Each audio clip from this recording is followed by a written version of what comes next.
Wow, what a letdown.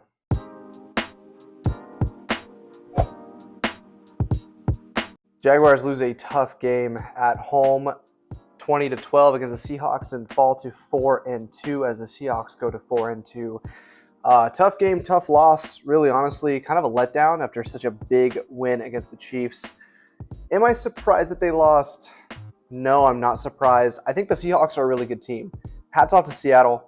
They played the better football. They're the better team. Played really fundamentally sound. Kind of just let the Jags beat themselves. All of the injuries that they had in the secondary, starting Shaq Griffin at corner. If the Jags offense couldn't go against that, then they really deserve to lose, honestly. They are one of the best road teams in the NFL, and after a short week and an emotional win against the Chiefs, Jaguars fall short, 20-12. Overall thoughts on this game, you can't help but blame this completely on the offense. I thought the defense gave them really plenty of chances. I know they gave up a few big plays to Jackson Smith and Jigma for the touchdown, and then at the end to whatever his name was, the tight end, who ended up, that's how they closed the game out. But really, the defense gave them chances all day for the offense to get back into this game. Even just get a field goal, get something going. I think in the fourth quarter, defense at least stopped them 3 times in the third and fourth quarter to get the Jags back the ball, down 20-12 to get some points on the board, maybe tie it up. The offense was looking sputtery all day. Like I said, against the secondary, out both of their top corners. It's not like the passing game was terrible, but it was more just the offensive line. Had no answer. Trevor, I think, played well. I don't think he really played necessarily bad, not like the announcers would have told you if you listen to them, geez. But honestly, he had no time in the pocket, and I don't know if it was Trevor holding on to the ball too long, or the wide receivers not getting open, or just the offensive line just not holding them enough. But 7 sacks on the day? The Jaguars had 6 sacks from weeks 1 to 5 and had 7 sacks just today. That's a problem. I know Hainsey was out. I don't know if that was the big reason why. Is Hainsey really holding down the offensive line that much? Or was it just, they weren't ready for a lot of the Mike McDaniel, Matt McDonald? I don't know what the guy's name is. Anyway, the defensive coordinator or the head coach for the Seattle Seahawks, he's a defensive mastermind, and he was, destroying this offensive line with their defensive line, which is very good. And that was really the difference in the game, was the Seattle defensive line versus the Jags offensive line. Just whooping butt all day. Offensive line had no answers, and it was a big reason why the Jaguars offense couldn't get anything going and why the Jaguars fall to 4-2. Still happy as a Jags fan. Jaguars are 4-2. At some point they had to hit some kind of a skid, but it's just tough to look like that at home. If you really want to be a top of the AFC, a top team, you can't look like that at home, not on the offense. And I'd say after that game, not a lot changes of how I think about the Jags, but I think, I don't think they're an elite team. I don't think they're top cream of the crop AFC. I think they're in the tier down below. Maybe I think they're in the same realm as the Patriots and the Chiefs right now, and I'd say the Broncos maybe top of the top tier AFC. Maybe the Chargers. I don't know. I haven't looked at a lot of the scores today, but it looks like they're kind of in that second tier. I think the Jaguars are good enough to make a wild card this year, and they probably will with how good the record is so far and how easy their schedule gets down the stretch. It's clear they're not on the level of the Colts, the Bills, some of those teams. So Jaguars fall to 4-2, tough loss. Really kind of the offense, it kind of started at the beginning, honestly. When you look at the beginning, the opening drive, Jaguars like to get the ball, which, hey, I like it. Being aggressive, that's kind of Liam Cohen's style. When we get the ball, we want to score first and kind of set the tempo. However, that backfires on you when your opening drive goes sack. I believe it was a throw to Travis Hunter for a loss, and then another sack. When you start off that way, it almost is a little gut punch and a little bit of the entire offensive game plan we worked on this whole week down the drain because we started off that way. And that was kind of a telltale sign of what would be to come. The defense still was good, making plays in that first quarter. So started off punt. then the defense, defense made some plays, and then first quarter we got that nice touchdown drive. That really was a great drive. I remember there was a 3rd and 16, and great throw to Brian Thomas Jr. Travis Hunter got the ball, juking people out.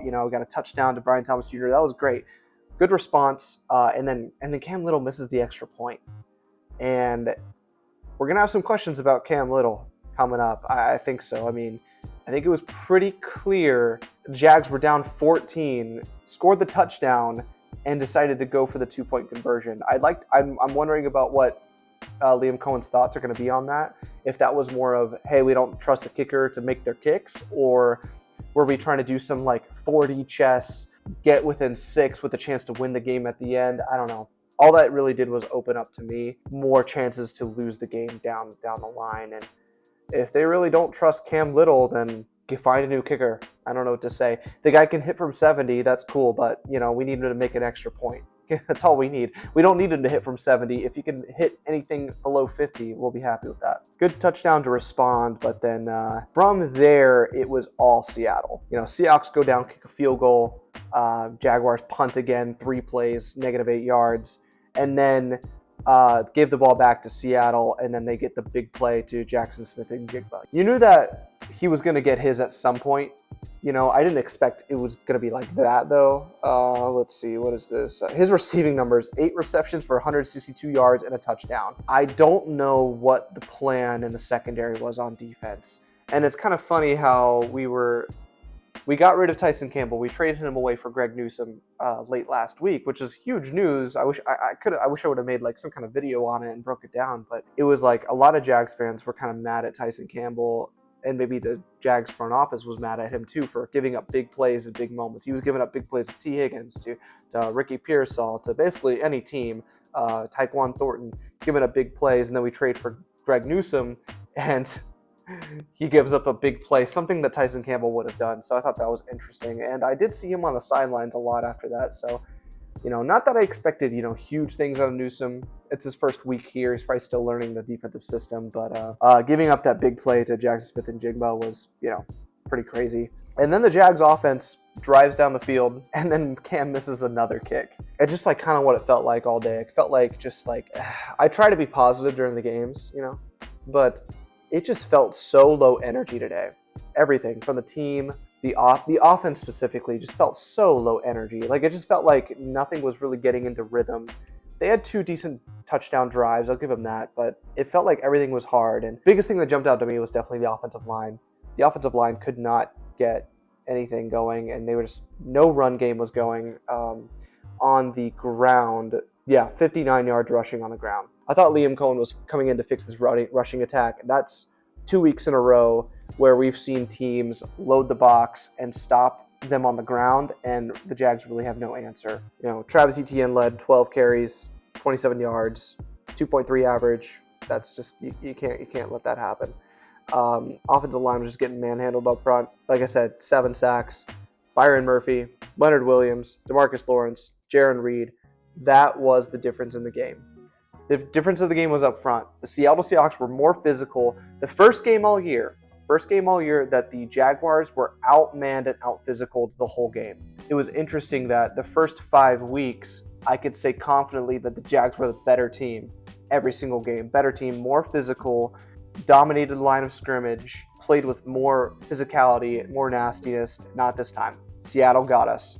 Hats off to Seattle. You're better than the Jaguars. I'll give it to you. They're a good team. And I don't know why I slept on them so much. I don't know if it's East Coast bias, if just like I didn't watch a snap of Seattle Seahawks all last year, but they just kind of felt like irrelevant. Even though they won 10 games last year, it just felt like, yeah, but, they're whatever. And they lost all their receivers. I thought, JSN's still great, but I was like, oh, they lost a lot of their offensive pieces. I thought Geno Smith was good for them. They lost him. They brought in Sam Darnold. I was like, Sam Darnold, he's more of a system quarterback, like whatever. He's playing well. Give it to him. He's playing well. And their defense, I thought, their defense is really good, but I thought like they're missing their whole secondary. Come on. Put it in the Jags perspective. If the Jags were out Travis Hunter, I guess any other top. Well, I guess they were out Tyson Campbell, but you know what I mean. Out their other top corner, and we're relying on 2 backups and a practice squad guy, I would be like, oh yeah, well they're gonna lose. Like no matter what, like our secondary is gonna get shredded at some point. But kudos to the Seattle Seahawks defensive line for like stepping up and just dominating the Jaguars all game. They were the biggest difference in this game all game, and Jaguars just didn't have an answer. Going into halftime, it was 13-6, and it still felt like, okay, like Jaguars are left 4 points on the board with the 2 missed kicks, so it should have been 13-10. Really should have been 10-10 because I think if the Jaguars make that field goal, them missing that field goal gave Seattle the field position that they needed to only get like 20 yards and kick a field goal for their own. So I think it should have been 10-10 at halftime, but you know, coulda, shoulda, woulda. Doesn't matter because they were 13-6, and then the Seattle Seahawks come down. 8-play, 77-yard drive, demoralizing touchdown. Now we're down 14, and it's like, okay, down 14. You know, hey, the Jags were down 14 to the Chiefs last week on Monday Night Football. You know, no problem. I'm sure we'll come back. But punt after that, defense makes a good stand, gets them the ball back. The Jaguars do march down on a 14-play, 82-yard touchdown drive. That was good. At that point, I was kind of asking, I was like, are we going to just lie down and die, or are we just going to make it a game? But that touchdown felt really desperate. Like a lot of like crazy things had to happen for that to happen. Like the Tim Patrick touchdown. Good play by Trevor, you know, dancing around in the pocket, little jump pass, touchdown. But it just felt like so difficult the whole day. But good for them to making it a game. And then after that, defense gets a big stand, and at this point I'm thinking like, okay, defense makes a big stand, Jaguars get a touchdown, they don't go for the field goal, or for the extra point, they go for the 2-point conversion, which at the time I was like, okay, you know, I get it, you know, maybe a chance to win the game at the end instead of tie it. But when you don't get it, all it does is just make it harder, and kind of a little bit of that feeling like, it's like we have to fight and claw even harder to win this game or to even tie it. And it just, I don't know, it's just opening a little bit of a door of like, okay, do you not trust your kicker? And if you don't trust your kicker, why is he on the team? Cut him, find a new one. You know, kickers are just kind of weird. Like kickers, I remember this with Josh Lambo. Josh Lambo was like an absolute stud, automatic, like for like 3 or 4 years for the Jags. And then he just had 1 year where he just like couldn't kick it through the uprights. So I know Cam Little's young, and last year he was great for us, and obviously he hit that 70-yard field goal, but we've got to make our kicks. You know, if you can't make your kicks, we're going to find someone who can. I believe in Cam Little. I think he's going to be a good kicker in this league, and the last thing I want is for the Jaguars to cut him, and then he goes to a new team and ends up being an all-pro like Jason Myers is for the Seattle Seahawks. That's what happened with him. He was on the Jags. He was not very good. Jaguars cut him. He goes to Seattle and becomes an all-pro. So I just hope that that's not going to be the case for Cam Little. I hope he can kind of fight back from this. And I would have liked them kind of put a little trust in him, see some go through the uprights, and then get a little confidence back. But they didn't. They decided not to do that. I'm starting to see a little bit of an issue with our defensive line. You know, I don't know much about Seattle Seahawks offensive line, but it does not look like the best on paper, at least. But there should be no reason we have to send the absolute house to get a sack on Darnold. You know, I get like he gets the ball out really quickly, but there were times where he was dropping that back to pass for 3 or 4 seconds, and our players weren't getting home. Like Josh Hines Allen, you're making tons of money. You're a good player. You got all the pressures. He's got all the pressures in the world, but where's the sacks at? You got to get him home eventually. I think he's a great player, by the way. I think he's good. He's one of our best defensive players, but it's just kind of frustrating. It's like, come on, we need him to come through at some places. I didn't see Trayvon Walker at all today. I know he had the club on. He's fighting through injury, but he wasn't there at all. And interior was actually not that bad, but when Walker's off the field and they can just like chip and double team Hines Allen all game, we're not getting anything else. And it's just a clear difference. Seattle's defensive line absolutely kicking our butts, and their presence was felt. Meanwhile, our defensive line, nothing, almost the whole game. The only time we did get sacks on Darnold was, like I said, when we had to send like 0 blitz. And I'm glad they did eventually. And then that's when, you know, I was very encouraged by our defense, even though we had no turnovers, that they were being very clutch, getting us the ball back when we needed it. Like I said, It was 20-12, and the Jaguars defense stepped up 3 times and got 3 and outs to get the Jags offense the ball back, and the offense just couldn't get anything going. And it's really frustrating, given the fact that before the season you thought that the offense would be the strength of this team. You thought Trevor, the wideouts, BT had a good game. I thought Brian Thomas Jr. had a pretty good game today, one of his best. 8 receptions, 90 yards, and a touchdown. But again, key drop in a key moment. What is it? It's 3rd and 6 or something. One of the times the Jaguars went 3 and out. I can't find out exactly when, but key 3rd down in the game. We're kind of backed up. We need to get into a rhythm. It's 3rd down. Trevor throws a shot, perfect throw, and just goes through his hands. And it's like, gosh, you have one of your best games of the season, and then you just don't come up in the clutch. So, obviously it's not just one play, but it's kind of like encapsulating. It's like, gosh, when we need it, offense just didn't come through today. And then besides him, nothing really going on. I mean, Travis Hunter, 4 catches, 15 yards. I mean, can we get him down the field a little more without forcing it? It looked like they tried to force it to him a few times, and it's like, yeah, I think he definitely needs more time to kind of get used to this game and get down the field more. Parker Washington had a few good catches, so encouraged by him. But if it's not Thomas, who's it going to be? Who's going to step up on offense? And it was just a rough performance. It was rough to watch, honestly, all the way through. And then, of course, at the end, the defense held its ground enough, but at the end, you let up the big play of the tight end, one of those kind of Shanahan style, oh crap plays where they get everyone going on a run this way, and then the tight end comes on the back this way, boom, big play, and it's that was kind of stealing the game. So hey, the sky is not falling. Jaguars are 4-2 still. Even if they're 4-3 out of the bye, that'll still be way better than I thought. I was coming into the season thinking if we can be 3-4 out of the bye, I think we have a good shot to make a run at the end. Jaguars are still in a great position to kind of, go on a run later in the season and possibly get a wild card or something, and just have a great season overall. But this is just one of the games where it's just kind of a letdown, and that's why I titled it that. That's why it just felt that way. It felt like after that Kansas City win, it was a short week. It felt like, not that the Jaguars were riding high. I think they're more mature than to just stay on that. But it just felt like Seattle was just licking their chops. No, we're here and we're going to beat you. And they did. And the Jags, just not a lot of energy on offense. So moving on to kind of offensive player of the game. I can't really find one.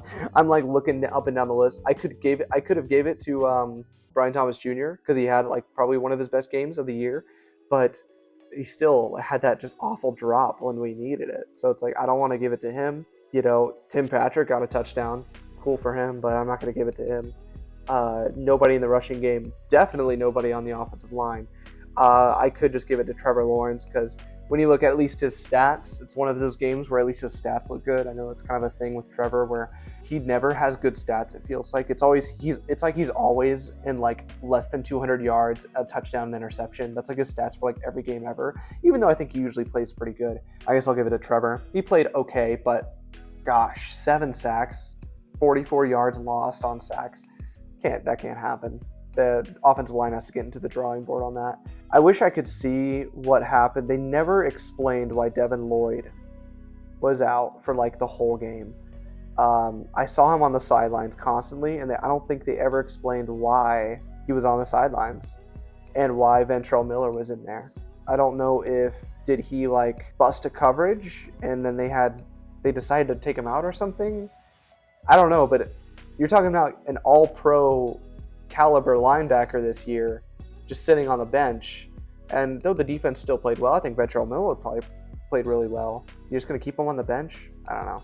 Really weird. I'd be curious to hear the after game, the post game press conference, see exactly what that was all about. But yeah, offensive player of the game, I'll give it to Trevor. He wasn't bad, but the whole offense in general I think was bad. Defensive player of the game, I'm going to go with Buster Brown. I think Buster Brown, though he did get burned a few times by JSN, as does a lot of players, I thought he made some really good tackles, really good plays on the ball. And was kind of one of the people on defense that I just saw consistently making plays. I saw his number called a lot, and I think that's very encouraging. I am very encouraged still by this defense. They didn't get a turnover this game, which is something I was a little worried about. What happens when this defense doesn't get a turnover? What happens when fluky things don't happen? And you could say that a lot of the Jaguars' wins this year have been off kind of fluky things, like a fumble here or an interception here that kind of like keeps us in the game and winning it. This was a game where none of that happened. The Seattle Seahawks played very fundamentally sound football. And is that going to be the Achilles heel of the Jaguars going forward? Are the Jaguars one of those teams that kind of just feeds off the other team making mistakes or, making a fluky play? Or can the Jaguars rise above that? And I think it's not entirely fluky. I think the Jaguars have been a team that just kind of makes plays, especially on defense. But what happens, like I said, when the offense doesn't give them something to, make a play for? And that's kind of what happened. Seahawks, like I said, they ran the ball good. Darnold was really careful with the football. It almost felt like that was the game plan. I mean, I said they ran the ball good. They only had 60 yards rushing. They didn't really run the ball very good either. Jaguars defense did a good job stopping the run, but it was more on Sam Darnold. 16 for 27, almost 300 yards, 2 touchdowns. Played very, very clean football, throwing to the open receiver, not putting the ball in too much harm's way, and that's what got it done. The difference in this game was the Seattle Seahawks defensive line and Jackson Smith-Njigba with 162 yards. Crazy. So yeah, defensive player of the game, I'll give it to Buster Brown. I thought he played pretty well, and the defense played pretty well in general, but the offense just really blew it. Going around the league, gosh, the Jaguars can't catch a break with the Colts. The Colts are just, I don't know what they're on. They're just on next level right now. They just can't lose somehow. And the one time they did lose, they actually were probably the better team than the Rams. They're clearly in the driver's seat in the AFC South and clearly one of the best teams in the entire NFL. And that's something I did not expect at all before the season started. The Colts were a total afterthought for me coming into the season preview. I just thought they're just so overrated. I thought Chris Ballard was super overrated. I thought that the whole Daniel Jones, Anthony Richardson debacle, like Richardson's a bust, Jones is like the most average quarterback ever. I thought, okay, no, whatever. They're just like going to be there. They're not going to do anything. But they're legitimately one of the best teams in the NFL. I'd have to see that game, how they beat the Cardinals, but not that the Cardinals are world beaters and they got them at home. The Colts have a super easy schedule, but it's just the way that they're beating teams. And the way they look, they're very, very clean, very fundamental. They're a team that doesn't turn the ball over very often, which is not like the Jaguars are a team that needs turnovers, I feel like, to win. They need to create turnovers, and if they don't, it's very hard for them. It's very hard for our offense right now.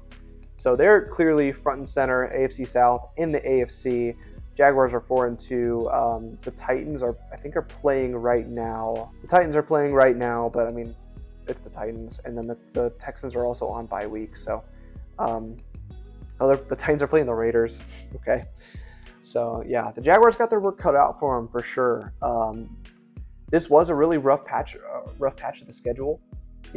When you talk about Bengals, Texans, Niners, Chiefs, Seahawks, Rams, I mean that's a murderer's row, and honestly, very thankful to get out of that so far, 3-2. They have a tough game next week against the Rams. I'll be excited to kind of break that down. It is in London. That's kind of like the Jags' second home, kind of, but I don't care where it is. The Rams are a very good team. I know they lost the 49ers in a really weird way last week, but that's going to be a tough game. And I believe they beat the Ravens 17-3. So I'll be curious to kind of break that down, see exactly what happened. But they're 4-2. And they're going to be a tough game next week. So I'll break that down later on this week on a Tuesday or Wednesday. Get that out for you. But like I said, sky is not falling. Jags fans, don't be too discouraged about what you see. I think this team is just going to keep getting better and better. It was encouraging to me that the defense still played as well as they did, even without creating a turnover. That was good to see. I think they did some really good things. The Jaguars are still 4-2 in a great position to make a run when the schedule lightens up a little bit. And I want to see more out of this offense. I want to see them actually get into a rhythm and control the game. I thought this game would be one of those games that the Jaguars offense the passing game specifically, just start shredding defenses. And we just didn't see that at home. I thought with that secondary, as injured as it was, it didn't happen. And that's a little concerning because it's like, okay, if you can't do it against Shaq Griffin and the Seattle secondary, who are you going to do it against? Because you look at the schedule, it's like, okay, maybe the Raiders away. We'll see. Rams are good on all levels. So, and I know it's a new system. Jaguars still need to get kind of used to this. And I think they will. The offense will only get better as they get more used to the system. But it's just like, come on. We're 6 weeks in now. We're 6 weeks in, and we still haven't seen Trevor in the passing game feel totally consistent. And while I'm at it, the announcers, these are by far my least favorite announcers every single time. Every single time I see Fox on the call, I know who it's going to be. And I don't know their names. I really don't. But whoever the color commentator is for that broadcast, hates the Jags. And I know we say this a lot as Jags fans, like, oh, national media hates the Jags and blah, blah, blah. But for real, this guy was like, I don't know his name, like I said, and nor do I care about his name. But this guy was like constantly, like people thought like Troy Aikman was bashing Trevor. This guy was saying like Trevor was like a bottom 5 QB most of the day. Like he's just constantly saying, oh, Trevor's got to hit that throw. That's on the quarterback. That's on the quarterback. Like, bro, people miss throws. Quarterbacks miss throws. I watched the London game earlier today, and everyone gives so much praise to Bo Nix. That guy missed like 6 wide open throws earlier this morning. So like, quarterbacks miss throws. It's not that big of a deal. But he just constantly was on Trevor all day. And at one point, there was like obviously an obvious pass interference, and he was like, oh, I'm so glad they didn't throw that pass interference on Seattle. That was such a good no call. I was like, oh, dude, who are you rooting for? Anyways, I just want to get that out of the, I'm not saying anything about penalties. Seattle, you won the game. You're the better team. I'm giving it to you. Good for Seattle. Go 4-2. That's a tough division they're in. But just the announcers were just kind of goofy. And just kind of, I don't know, all I can do is laugh at that. I don't know what else much to say about this game. I kind of had that feeling it was going to be a little bit of a letdown. I thought the Jags would win, still, because it was like at home. I think this team is just different. I still think they are. It was only a matter of time we would get kind of a letdown after the past, 3 weeks of, that good feeling. It's the NFL. It would be just curious how they respond. They responded to that Bengals loss by winning 3 in a row. But that Bengals loss was weird because they were the better team on the field all day, and they just kind of had some weird ways to lose that game. So this is a game where the Jaguars just got out-physicaled and outplayed and outmanned. So I wonder how they're going to respond to that in London, early morning against a good team in the Rams.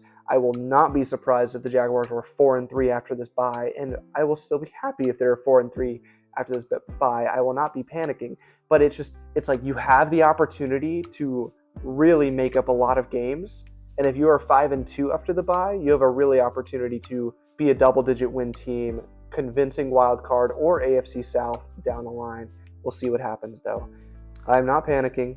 Tough loss at home, but it's a tough team, and the Seahawks are a lot better than we all thought, and good for them. I hope the Seahawks, I hope you win, beat the Colts, beat the Texans, beat the Titans, kick the AFC South's butt, please, for us, because we need the Colts to lose a game this year, but Jags lose 20-12.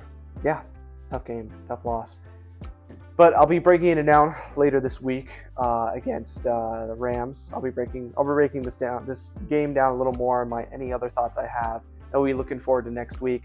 This is a game we just kind of flush, learn from, and hopefully Jaguars come up with a better effort, specifically on offense. We just need a better effort from the offense to kind of get back into the win column again.